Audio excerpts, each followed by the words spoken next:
से अमेरिका हाल फिलहाल नाराजगी जैसी पोस्चर में आए, क्या उससे बचने की भी कोशिश है? बिल्कुल, ये पूरी पूरी कोशिश की जाएगी कि क्योंकि अमेरिका का जो दबाव है वह तो इस यात्रा पे दिख ही रहा है, खासकर भारत की ओर से। और आपको देखिए, हमेशा हमें बैलेंस करना पड़ता है। आज जो शाम को हम बात कर रहे थे राजीव साहब, कि भारत एससीओ की मीटिंग के बाद में ब्रिक्स की मीटिंग में अपने आप को संतुलित करता है, तो वो दबाव तो दिखेगा, और दबाव होना भी चाहिए, क्यों नहीं होना चाहिए। क्योंकि हमारा 20% व्यापार आज भी अमेरिका के साथ है।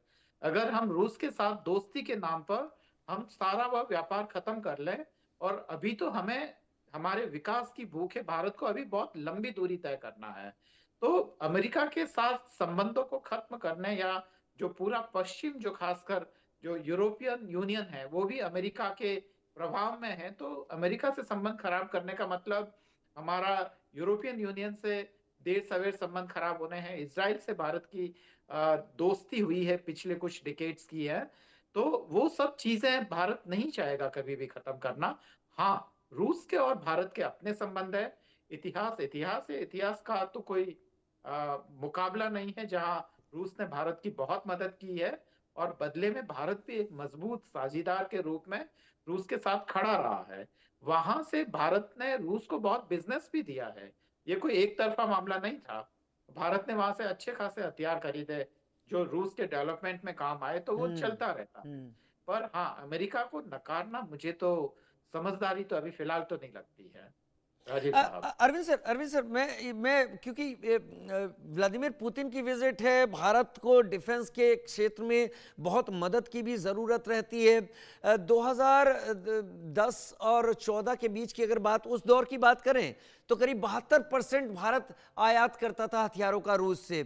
अभी हाल फिलहाल 2024 तक, 20 से 24 के बीच में ये एक आधा हुआ है, लेकिन 36% 38% के बीच में कहीं ये जरूर दिखाई पड़ता है। क्या अब प्राथमिकताएं बदल गई हैं? पहले भारत बायर था, रूस सेलर था। आज रूस जानता है कि भारत इनोवेशन कर रहा है, मेक इन इंडिया पर जोर दे रहा है, तो रूस सारे राइट्स के साथ भारत के साथ ज्वाइंटली यहां पर चीजों में एक साझीदार बनना चाहता है, जिससे जो रूस पर प्रतिबंध लगते हैं मेक इन इंडिया के तहत, उस पर वो प्रतिबंध नहीं होंगे और भारत से निर्यात निर्यात भी हो सकेंगे। क्या ये फायदा देखिए, दिखता है उसमें? लेकिन बिल्कुल ठीक कहा है आपने। मेक इन इंडिया के कारण बहुत सारे जो डिफेंस से रिलेटेड जो चीजें हैं, सामग्री है, वो काफी भारत में बनने लगी है, और इससे भारत का काफी पैसा भी बच रहा है। यहाँ पे रोजगार भी पैदा हो रहा है, इकोनॉमी को भी बूस्ट मिल रहा है। वो तमाम चीजें तो है ही, पर इसके बावजूद रूस में भी आप देखिए कि वहाँ जो श्रम है वो काफी महंगा है भारत की तुलना में। तो रूस अगर यहाँ करता है, भारत के उत्पादन में मदद करता है, तो इससे दोनों देशों को फायदा ही है। क्योंकि रूस से बना के फिर यहाँ लाना, मुझे लगता है कि न तो वह आर्थिक रूप से ठीक है, और न भारत के लिए तो फायदेमंद है ही नहीं। पर रूस भारत में इन सब चीजों का उत्पादन करके अपने लिए भी एक संभावनाएं तलाश कर सकता है। पर उसके लिए मुझे लगता है कि हमारे यहाँ के जो कूटनीतिज्ञ हैं उनको काफी होमवर्क करने की जरूरत है। हालांकि एक इस अच्छी बात में एक थोड़ा सा क्रिटिकल मैं हो लेता हूँ कि हमारे यहाँ ज्यादातर जो डिप्लोमेट्स हैं वो काफी वैसे भी दबाव में रहते हैं, अच्छी रिसर्च के अभाव में भी। और काफी जो स्टाफ असिस्टेंस मिलना चाहिए, वह चीन के मुकाबले काफी कम मिलता है। अगर हमारे इकोनॉमी को ये बूस्टअप मिलता है रूस और भारत के सहयोग से, तो मुझे लगता है कि उन सब चीजों को हम कोप अप कर पाएंगे, और भारत एक ताकतवर देश के रूप में उभर पाएगा राजीव साहब। गौरीशंकर सर, अरविंद सर के इस बात पर आप क्या कहेंगे? गौरीशंकर सर, क्या हमारे डिप्लोमेट्स दबाव में होते हैं? वो हाँ कहेंगे। नहीं, देखिए वो समय चला गया, हमारे डिप्लोमेट्स दबाव में हुआ करते थे। मैं आपको कुछ कहानियां बताता हूँ जो बिल्कुल सच्चाई पे बेस्ड है। जी। मैं सबसे पहले बेल्जियम में पोस्टेड था। वहां पे उस समय ईसी का हेडक्वार्टर हुआ करता था। हम्म। वो ईयू नहीं बना था उस समय। हम्म। तो उस समय जब हमारे करते थे, तो कई बार वो 6 महीने बाद तक की डेट दिया करते थे। वो कहते नहीं नहीं, अभी समय नहीं है, ऐसा नहीं है, वैसा नहीं है, कुछ बहाने बना लेंगे, हम्म। और हमारे मंत्रियों को रिसीव करने में के लिए टाइम नहीं देंगे। और अभी जो लाइन लगी हुई है वो उन लोगों की हमारे यहाँ आने की लाइन लगी हुई है। उनके प्रधानमंत्री और राष्ट्रपति चाहते हैं कि हम भारत आए और हम उनको टाइम नहीं दे पा रहे हैं। तो ये बिल्कुल रिवर्स मैटर हुआ है ये। उनको पता है, जैसे हमारी इकोनॉमी ब्रिटेन की इकोनॉमी से बढ़ गई है, फ्रांस की इकोनॉमी को पीछे छोड़ दिया है, जर्मन इकोनॉमी को करीब करीब बराबर हो चुके हैं। तो उनको पता है कि भारत की इकोनॉमिक ताकत बढ़ी है, भारत की मिलिट्री ताकत बढ़ी है, और भारत की ओवरऑल ग्लोबल स्टैंडिंग में बहुत इम्प्रूवमेंट हुआ है। तो आप देखिए इन चीजों का असर पड़ता है। अगर आप अपने देश के अंदर समर्थ हैं तो दूसरा व्यक्ति भी आपकी समर्थता को समझते हुए आपका रेस्पेक्ट करता है। अगर आप अपने देश में वीक हैं तो फिर दूसरा व्यक्ति भी आपको इतना इज्जत से नहीं देखता। तो इस चीज को समझना चाहिए कि जो हमारी 4.2 ट्रिलियन डॉलर की जो इकोनॉमी हुई है उसका रेस्पेक्ट तो जरूर मिलेगा। और अभी इन दिनों में भारत में काफी इनोवेशंस भी बहुत हो रहे हैं। हमारे स्पेस सेक्टर में, न्यूक्लियर सेक्टर में, टेलीकॉम सेक्टर में हमने बहुत अच्छे यार्ड स्टिक्स कायम किए हैं। तो उनको देखते हुए अब दूसरे देश चाहते हैं कि हम R&D में भी भारत के साथ सहयोग करें। आप देखिए सभी देशों की R&D की सबसे बड़ी यूनिट्स भारत में है। आप अमेरिका की देखिए, यूरोप की देखिए, क्योंकि जो R&D की जो यूनिट्स हैं वो भारत के बिना चल नहीं सकती, क्योंकि भारत का जो ब्रेन पावर है वो इतना सुपीरियर है। ये तो आपने अभी सुना ही था कि जब ट्रम्प साहब ने कहा था कि भारतीयों को आने से मना करो, तो उस समय माइक्रोसॉफ्ट और कई बड़े कंपनीज के सीईओज ने ये कहा था कि फिर हमको हमारी कंपनी को भारत में शिफ्ट करना पड़ेगा, क्योंकि उनके बिना हमारा काम नहीं चल सकता। तो ये चीजें रियलाइज हो रही हैं संसार में कि भारत का जो एजुकेटेड मैन पावर है वो अनपैरेलल्ड है, बड़ा डिसिप्लिन्ड है, और उनका रिजल्ट्स बहुत अच्छा है, और उनकी जो सोच समझ है वो इतनी गहरी है कि वो कोई ना कोई सोल्यूशन निकाल लेते हैं। इसीलिए आईटी सेक्टर में, मेडिकल सेक्टर में, स्पेस सेक्टर में, एसएनटी में, सब जगह भारत का मैन पावर। आप अमेरिका में देखें, अप्रोक्सीमेटली 30% नासा के एम्प्लॉय इंडियन ओरिजिन के हैं, 36% डॉक्टर इंडियन ओरिजिन के हैं, approximately 30 to 36% scientist Indian origin के हैं, प्रोफेसर इंडियन ओरिजिन के हैं। यही सिचुएशन यूके में है। तो ये चीजें अब धीरे धीरे सब लोग समझ रहे हैं, रियलाइज कर रहे हैं। लेकिन फिर भी कई बार जो है इन देशों के जो शॉर्ट टर्म डिसीजंस होते हैं ना वो ठीक नहीं होते। जैसे ट्रम्प साहब ने जो पाकिस्तान के साथ और मुनीर को बुला के जो किया, वो बड़ा शॉर्ट टर्म बचकाना सा निर्णय मेरे को लगा। उनको पता है कि पाकिस्तान एक टेरर स्टेट है, टेरर को प्रमोट करता है, इस्लामिक जिहाद को प्रमोट करता है, उसके बावजूद इस तरह का बिहेव करना अच्छा नहीं होता है। लेकिन कई बार ये लोग इस चीजों को समझते नहीं है, गहराई में नहीं जाते, क्योंकि उनकी सभ्यता संस्कृति ज्यादा पुरानी नहीं है। इसीलिए लेकिन सर रशिया, आप जैसे लोगों के एक्सप्लेनेशन की जरूरत होती है जिन्होंने डिप्लोमेसी को नजदीक से समझा हो। लेकिन कहते हैं ना sir, a soldier is always a soldier, उसी तरह से मैं ये कहूंगा diplomat is always a diplomat.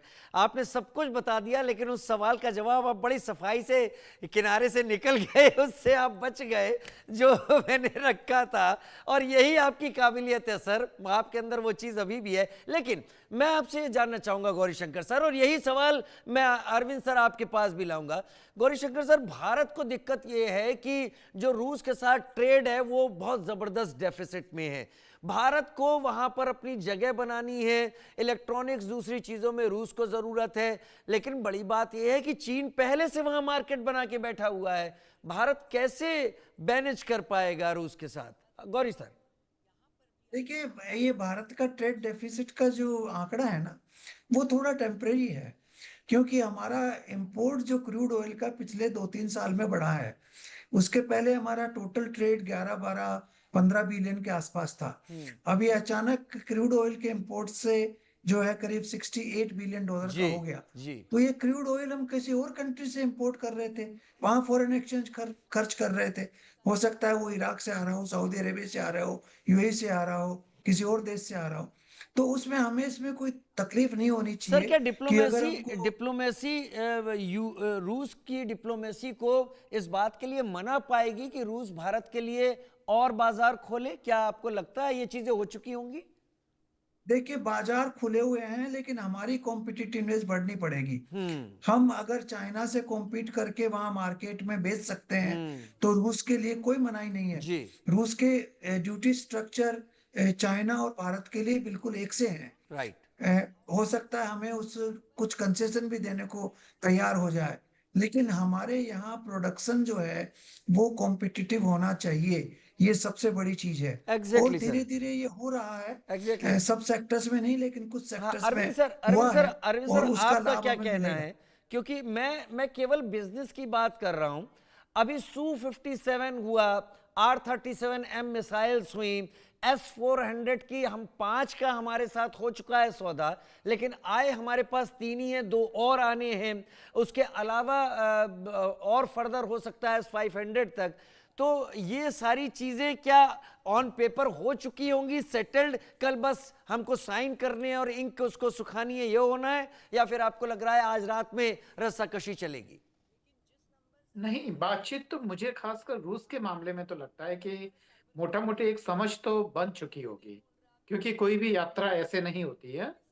पर हमें ये भी ध्यान देना होगा, क्योंकि मीडिया में तो वैसे ज्यादातर हम खासकर डिफेंस सिक्योरिटी और एनर्जी सिक्योरिटी की बातें चल रही है। हम्म। पर ये रूस की चिंता है, भारत की नहीं। क्योंकि रूस के लिए अभी समस्या ये है कि उसको ज्यादा से ज्यादा पैसों की जरूरत है, बहुत जी। सारी तमाम वजहों हम्म। से। और वह पैसा भारत ही दे सकता है। तो हमें इसके लिए रूस को मनाने की जरूरत नहीं है। भारत की चिंता अलग है, जो कि मुझे लगता है कि हम लोग जिस पे कम चर्चा कर रहे हैं, वो ये है कि भारत को रूस का मार्केट और भारत को अपने इकोनॉमिक डेवलपमेंट के लिए रूस कैसे मददगार साबित हो सकता है, खासकर तकनीकी हस्तांतरण वगैरह। तो मुझे लगता है कि भारत के लोगों की चिंता यह ज्यादा होनी चाहिए। और मुझे ऐसा लगता भी है कि जो वहां बैठे हुए लोग हैं वो इसकी चिंता कर भी रहे हैं, क्योंकि रूस की कमजोरी उन्हें पता है कि रूस को कहाँ हम झुका सकते हैं, या हमने अपने फायदे के लिए कहाँ उसको मना सकते हैं। तो रूस का पता है हमें। तो मुझे लगता है कि भारत को अपने इकोनॉमिक डेवलपमेंट के लिए करना चाहिए। और बिल्कुल ही गौरीशंकर साहब ने बहुत ही साफ तरीके से ये कहा है कि भारत को अपनी प्रतियोगी ताकत है उसको बढ़ाना पड़ेगा, कॉम्पिटिटिवनेस को बढ़ाना पड़ेगा। क्योंकि आज भी भारत में जितना भी जो प्रोडक्शन हो रहा है, वो समुद्र के रास्ते चीन से बहुत सारा सामान यहाँ आता है, कच्चा माल आता है, जिसको हम असेंबल करके या फिर बाकी दुनिया में कभी कभी बेचते हैं, कभी हम घरेलू मार्केट में खपाते हैं। तो सेकेंडरी सेक्टर में भारत कोई बहुत अच्छा मतलब चीन को बहुत तगड़ा मुकाबला अभी नहीं दे पा रहा है। पर हाँ, टर्सरी सेक्टर में भारत का कोई मुकाबला नहीं है। और भारत में एक चीज और ध्यान देना पड़ेगा। अफ्रीकी देशों से यात्रा करके लौटने के बाद में मैं ये समझ चुका हूं कि दरअसल उन अफ्रीकी देशों में भारत के सदियों पुराने संबंध होने के बावजूद भारत के व्यापारी आज भी वहां स्ट्रगल कर रहे हैं। और जो सरकार से जो जरूरी मदद मिलना चाहिए उसको बढ़ाना चाहिए, क्योंकि चीनी व्यापारी है वही सब चीजें बहुत ही जो बाकी देशों से खासकर भारतीयों को वो बहुत ही वहां पे चुनौती दे रहे हैं। और जिस सेक्टर में हम अच्छा कर रहे थे, खासकर दवाइयां वगैरह या ऑटोमोबाइल्स, वहां पे भी मुझे लगता है ऑटोमोबाइल सेक्टर में भी हमें बहुत बार चुनौतियां मिल रही है। और ये है तो हमें एक तरीके से शांति से हमारे अपने रिसर्च और डेवलपमेंट की तरफ भी ध्यान देना होगा। और खासकर जो हमारे जो विदेशों में जो अंतर्राष्ट्रीय मिशन है, वो क्योंकि उनके पास स्टाफ कम है, अगर चीन और भारत के स्टाफ की तुलना करें तो चीन मुझे लगता है 3 गुना स्टाफर्स अपने पास रखता है। हम्म। तो वो काम भी उतना ही एफिशिएंटली कर रहे हैं, और इसीलिए उनका वर्चस्व भी बढ़ता जा रहा है। पर स्टाफ रिक्रूट करने के लिए पैसा चाहिए, और पैसा करने के लिए हमें कुछ ऐसे क्रांतिकारी कदम उठाने होंगे, और घरेलू स्तर पर भी बहुत सारे सुधारों की जरूरत है। तो मुझे लगता है कि खासकर अब हम अगर खासकर इस यात्रा के संदर्भ में तय करें, तो अभी हमें भारत को ये देखना होगा कि रूस से हम कितनी संभावनाएं पैदा कर सकते हैं। राजेश साहब। हाँ, गौरीशंकर सर, क्या लग रहा है आपका आपका अनुभव क्या कहता है कल का आने वाला ज्वाइंट स्टेटमेंट, जिसकी हम उम्मीद करेंगे कि दोनों ही देश, राष्ट्रपति पुतिन होंगे, प्रधानमंत्री मोदी होंगे, ये डिप्लोमेटिकली एक बड़ी हलचल वर्लपूल क्रिएट करेगा, क्योंकि ईयू भी बहुत नजर रख रहा होगा, यूक्रेन भी देख रहा होगा, और जब भारत के ऊपर इल्जाम लगता है डोनाल्ड ट्रंप की तरफ से कि यूक्रेन वॉर को भारत फंड कर रहा है, तो कल का ज्वाइंट स्टेटमेंट क्या स्थितियां को और बिगाड़ सकता है इन देशों की नजर से? नहीं, मेरे को नहीं लगता ऐसा। देखिए, जॉइंट स्टेटमेंट ऑलरेडी प्रिपेयर हो चुका है। एग्रीमेंट्स वगैरह या एमओयू जो साइन होने हैं वो सब बन चुके हैं। उनके फाइनल टच अब लग गए होंगे। जो डिनर की मीटिंग हुई है दोनों के बीच में, उनमें फाइनल टचेज हो गए होंगे। तो मेरे को नहीं लगता कि ऐसा कोई इतना बड़ा सरप्राइज या शॉक आएगा कहीं पे, क्योंकि सभी वेस्टर्न कंट्रीज को पता है कि भारत और रूस के बीच में अच्छे संबंध है, और उन संबंधों के हिसाब से जो जॉइंट स्टेटमेंट आएगा, नेचुरली वो हमारी दोनों की एक जो कॉमन राय है उसको रिफ्लेक्ट करेगा। लेकिन किसी तीसरे देश के बारे में वैसे भी जॉइंट स्टेटमेंट में कोई डायरेक्ट रेफरेंस होता नहीं है। तो उनको तो सिर्फ रीडिंग करना पड़ता है बिटवीन द लाइन कि इसका मीनिंग क्या है। तो उसमें अपने को कोई घबराने की जरूरत नहीं है, न कोई किसी के सामने झुकने की जरूरत है। जो हमारा इंटरेस्ट है उस हिसाब से सब स्टेटमेंट तैयार हो गए हैं, और उन पे साइन होके वो बाहर निकल जाएंगे। दूसरी चीज ये है जो अरविंद जी ने अभी बताया कि एक्चुअली हमें जो है ना तीन चार चीजें करनी पड़ेंगी कॉस्ट इफेक्टिव होने के लिए। एक तो हमारे लेबर की ट्रेनिंग ढंग से नहीं होती, लेबर का डिसिप्लिन जो है थोड़ा पुअर रहता है। और तीसरी चीज जो है, थोड़ा सरकार वहाँ चाइना में इनडायरेक्टली कंपनीज को असिस्ट करती है, फंडिंग भी करती है, और उनके एक्सपोर्ट्स को भी प्रमोट करती है। वो हमें कोई इनडायरेक्ट रूट ढूंढना पड़ेगा जिससे हम हमारे एक्सपोर्ट्स को सपोर्ट कर सकें। ये चीजें हमें करेंगे ना, और थोड़ा इनोवेशन को बढ़ावा देंगे, तो हमारी इकोनॉमी कॉम्पिटिटिव बनेगी एक्सपोर्ट्स के लिए। अभी हमारी पांच छह प्रोडक्ट्स बड़ी कॉम्पिटिटिव हैं। देखिए, फार्मास्यूटिकल है, टेक्सटाइल है, लेदर इंडस्ट्री है कुछ हद तक, और कुछ चीजें हैंडीक्राफ्ट्स की हैं, कुछ कारें और ऑटोमोबाइल इंडस्ट्री में कुछ इंजीनियरिंग सामान है। लेकिन इसके अलावा जो चीजें हैं उनमें अभी कॉम्पिटिटिवनेस आना बहुत जरूरी है। कंज्यूमर ड्यूरेबल्स में आना चाहिए बहुत ज्यादा। अब देखिए, हमारे यहाँ पे चाइना ने कितना बड़ा मार्केट कंज्यूमर ड्यूरेबल्स में बना रखा है। तो हम उसको कंट्रोल करें पहले, हम हमारी प्रोडक्ट्स को बेचें, चाइना की प्रोडक्ट्स को कम करवाएं, तो बहुत अच्छा होगा, तभी हम एक्सपोर्ट कर पाएंगे। तो हमें इसके ऊपर बड़ी गहराई से ध्यान देना पड़ेगा।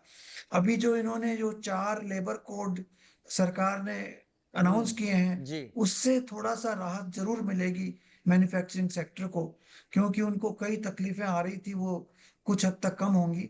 लेकिन फिर भी ये एक रास्ता है जो हमें धीरे धीरे इस पे ऊपर आगे बढ़ना पड़ेगा, और तभी जाके हमारी इकोनॉमिक स्ट्रेंथ और आगे बढ़ेगी। अन्यथा तो थोड़ा सा स्ट्रगल कुछ वर्षों के लिए रहेगा हमारे साथ में। और अरविंद सर, पिछले 4 सालों की लड़ाई के दौरान रूस का जो यूथ है वो अब उस पूरे के पूरे पूल को एक बहुत बड़ी चोट लगी है। बहुत सारे रूस के सैनिक इस दौरान रहे नहीं इस लड़ाई के दौरान, और रूस को उस यंग टैलेंट की ज़रूरत है जो उसकी इकोनॉमी को वापस बैक ऑन ट्रैक ला सके। आपको उम्मीद लगती है कि रूस भारत को यह ऑफर कर रहा होगा, जिसके मैं कई जगह इन्फ्लुएंसर्स भी देख रहा हूं, कि भारत की वर्क फोर्स को रूस अपने यहाँ बेहतर सैलरी पैकेज पर बुलाकर, जिस तरह से अमेरिका करता रहा है, वो एक ऑफर सामने रखे? हाँ बिल्कुल राजीव साहब, ये ठीक बात है। और अगर ऐसी संभावना नहीं भी है तो संभावनाएं पैदा करनी होगी, क्योंकि तभी तो हम कह पाएंगे कि हमने वाकई एक अच्छे सौदेबाजी और एक भविष्य पे जो निर्भर योजना को हमने एक अमली जामा पहुंचाया है। तो वही तो सफलता है किसी भी बातचीत की। और ऐसे में मैं आपको ये बता देता हूं राजीव साहब की रूस की इकोनॉमी में भारत के स्किल्ड और अनस्किल्ड दोनों ही लेबरर्स को खपाने की ताकत है, और यह दोनों ही देशों के लिए फायदेमंद है। तो अगर यही सब चीजें होती है तभी तो भारत के लिए एक मजेदार सौदेबाजी होगी, और भारत के लिए एक बहुत ही फायदेमंद डील होगी। ऐसा नहीं है कि हम क्या खाली हथियार के मार्केट है, रूस से हथियार खरीदते रहेंगे और बदले में हम कुछ नहीं करेंगे, तो वह तो ठीक नहीं है। और हमें अपने यहाँ पे भी बहुत सारी चीज़ों पे ध्यान देने की ज़रूरत है। यहाँ बहुत ही गहन रिसर्च की ज़रूरत है, ताकि हम हमारी कॉम्पिटिटिवनेस को बढ़ा सकें और जो चीन को हम एक तरीके से चुनौती दे सकें। टर्शरी सेक्टर में हम ठीक है, कम से कम सेकेंडरी सेक्टर ना तो टर्शरी सेक्टर में थोड़ा ध्यान दे दिया जाए, पर कुछ तो किया जाए और बहुत तेज़ी से किया जाए, क्योंकि भारत के लोगों की उम्मीदें काफ़ी ज़्यादा है और उन उम्मीदों का कंधा मुझे लगता है कि हमारे जो भी पॉलिटिकल और डिप्लोमेटिक रिप्रेजेंटेटिव्स हैं, उनके कंधों पर है। राजीव साहब। क्या सर ट्रंप एडमिनिस्ट्रेशन का इस दौरान ये फैसला लेना, और अब मैं गलत नहीं हूं तो शायद यूके से भी अब भारत के जो स्टूडेंट्स हैं, ये रिपोर्ट आई है कि करीब 74,000 के करीब भारतीय स्टूडेंट्स ने यूके को छोड़ा है, यानी उन्होंने अपने स्टडी डेस्टिनेशन, बाकी डेस्टिनेशन बदले हैं, और ट्रंप H1B वीज़ा को लेकर या अपने टैलेंट पूल को बाहर के लोगों द्वारा खा जाने को लेकर बहुत ज़्यादा मुखर हुए हैं, तो उन्होंने अपने दरवाजे बंद किए। तो ये एक विन विन सिचुएशन भारत के लिए भी और रूस के लिए भी, कि रूस को